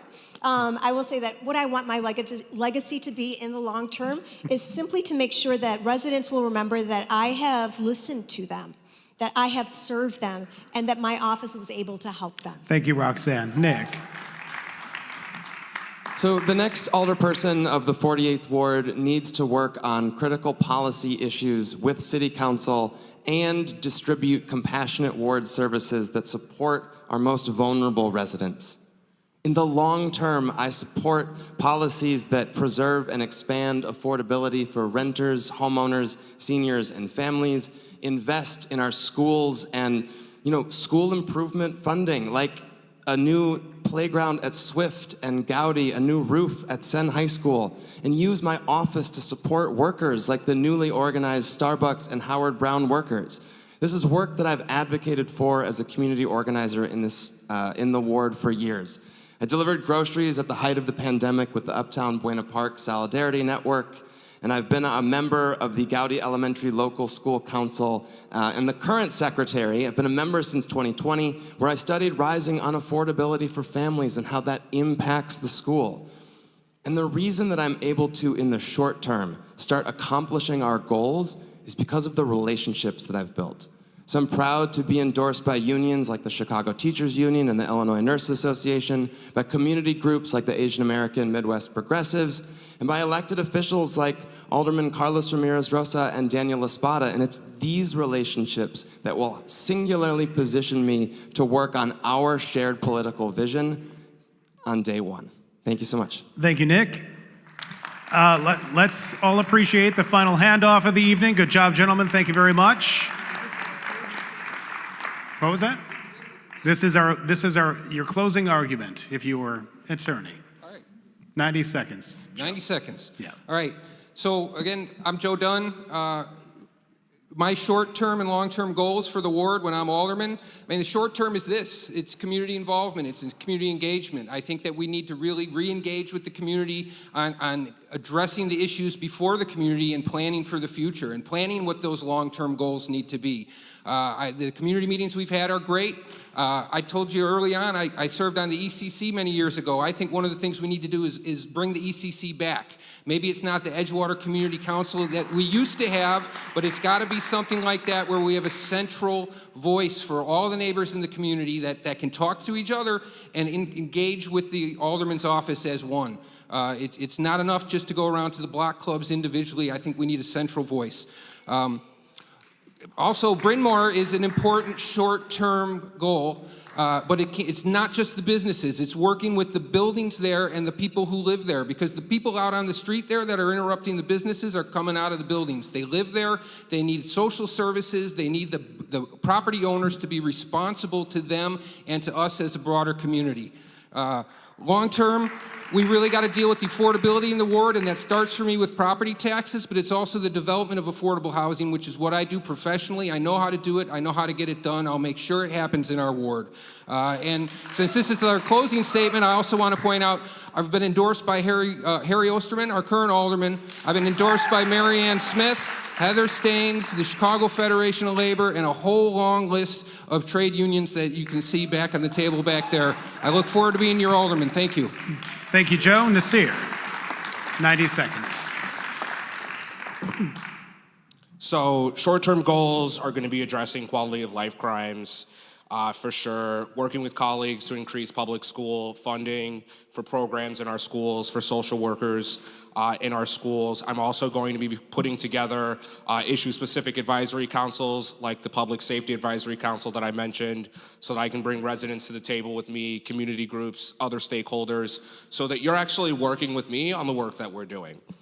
Long-term goals are definitely going to be protecting and expanding affordable housing options. It's really unfortunate that we didn't really talk about that too much today, because that's a really big issue for a lot of folks in our ward. I'll also be working on the technical assistance program so that we can fill a lot of the vacant storefronts. I want to end by saying that change is good. Change means progress. And we're going to have a different alderperson when this election is done. So the one thing that I would ask of all of you is do your research and really look for the candidate that you think can represent change that we need in our city. We cannot keep electing the same type of people with the same solutions and then being surprised because we're getting the same results. So if there are really issues that our city needs to address, which there are, we need to look for new people who understand the system and can relate to everyday people so that we can actually start giving real solutions and not just talking about things every 4 years. Thank you, Nasir. Isaac. So in the short term, we've talked about safety, we've talked about revitalization, but revitalization can't stop at Bryn Mawr. It's got to be North Clark, it's got to be Devon, it's got to be Argyle, it's got to be all the commercial corridors that have had challenges. We've got to work to make sure the CTA works for us. I've lived here for decades and I've never owned a car. I know what it means to have the CTA not work. That is something we need to resolve in the next 2 to 3 years. I'm also excited in the short term to implement participatory budgeting so that our menu money is voted on by all of us, not allocated behind closed doors. In the long term, we need to make progress on affordability, and specifically affordability for families. Less than 18% of our units here in Edgewater are 3 or more bedrooms. We're displacing folks with families or folks who are caring for others every single year. There are fewer and fewer places for them to move to. Let's make a long-term commitment to changing that. Let's make sure that we resource our schools, our libraries. Let's make sure that we resource our parks. Finally, in the long term, we need to make sure that we're moving away from a property tax-based model that's reaching the limits of what it can do for us. We need new ideas for how we do revenue that isn't burdening the city the way our current system is. And to get all that done, we can't rely on the same approaches we've used in the past. So if you believe, as I do, in independent progressive leadership, if you sense, as I do, that our future is brighter than our past, and if you know, as I do, that we need new ideas if we're going to face the challenges of tomorrow, then I'm asking for your vote on February 28th. Thank you, Isaac. Brian. First priority, public safety, because without that, we got nothing. Some of my next things that I want to get involved with, thank you to my friend Claire, Tom Tressers, highlighting the public bank system in conservative North Dakota. That's something we need to get on right away in terms of being able to fund all these great things that we talk about. Public school kids have to get caught up after the 2 years of the Zoom COVID disaster. Affordable housing, the fastest way to do it is expanding ADUs. That's additional dwelling units, so backyard, attic, garden level, and all of the former office space, figuring out how to get that repurposed into housing. I talked about composting and how much that can help with climate change, and it's a much lower cost remedy than than trying to get everything to switch to cars, to electric batteries for cars and electric cars. That the mining alone is just mind-boggling of what the lithium that would have to be mined. We would have to mine double the lithium for the next 50 years if we were to get all Americans into electric cars by 2030 or whatever, which is impossible. So I would also like to focus on reopening Chicago's mental health clinics. Once again, ounce of prevention is worth a pound of cure. Thank you, Brian. Lenny. My name is Lenny Hoppenworth, and I'm running for 48th Ward Alderwoman. And as you can imagine, my name will be the longest on the ballot. And also, I'm very grateful to live in this ward that is so democracy focused. You vote, and I appreciate that so much. I'm a member of the Edgewater Historical Society, and I appreciate all of the things that we have done to make this ward as great as it is, but there is so much more to do. We need to do it through a lens of equity and inclusion and diversity with an eye towards economic stability. Development is happening in this ward with the equitable transit-oriented development and the reconstruction of the red line, the purple line, and it's gonna matter who's sitting at the table making those decisions about development in this ward. I am a queer woman of color. I am a woman. I've had an abortion, and I want my kids also to have that individual autonomy. That is something that I'm going to continue to fight for, and also economic development in this community. Small businesses are anchors in our economic corridors, and we need to support them, and I applaud the efforts of the Andersonville, Edgewater, and Uptown Chambers of Commerce. Those are neighborhood development centers, and we rely on them so much to bring people to our ward because we are the 48th Ward, and I thank you so much for being here. Lenny Mana-Hoppenworth. Thanks. Thank you, Lenny. And Andre. Thank you, everybody, for coming out here tonight. My name is Andre Peliquin, and yes, I'm here to ask for your vote on February 28th or even before during early voting. Get out there and vote. Democracy lives another day. We are all up here. This is a privilege. It is a privilege for us to be in front of you today and be able to just share our vision, as well as be able to have one-on-one conversations with you after this tonight. I'd love to have you join me at our table, as well as join me at andrefor48.com. Please join our campaign. I'd love to chat more. As well as things in the short term I'd like to do, I absolutely want to keep our ward safe, diverse, affordable. These may be thought of as buzzwords, they are not. We have a community in Edgewater, Uptown, and Andersonville that are welcoming to all. We have found that, we see signs everywhere within our neighborhood, and it rings true. Hate has no home here. I would like to see long-term, the Bazazian Library down at the southern end of our ward needs an absolute revitalization of similar to Edgewater. I'd also like to see, rather than just being a library, we can rethink what that even new development looks like. Whether there's senior homes available within there, a grocery store, you name it, we can build up, that's fine. Participatory budgeting within my first year, or right after my first year is what I meant to say. I live next to the Margate Park Fieldhouse as well. We in the 48th Ward, that Margate Park area, I sometimes feel like we're the neglected portion of our ward. We are all one neighborhood, two neighborhoods, three neighborhoods. As well as, lastly, I'd like to see a master plan for our ward, whoever the next alderperson is, and I want you all to be part of that process within my aldermanic office. Thank you so much. Andre, thank you so Andre much. Pelican.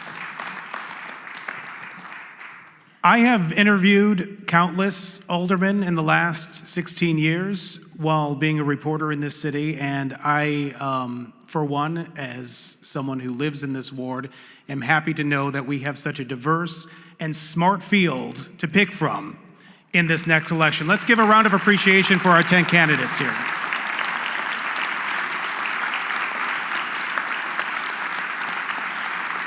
Thank you to Emmanuel Congregation for the generous use of our space tonight, ASCO for sponsoring tonight's panel. You can rewatch tonight's panel at 5959online.com.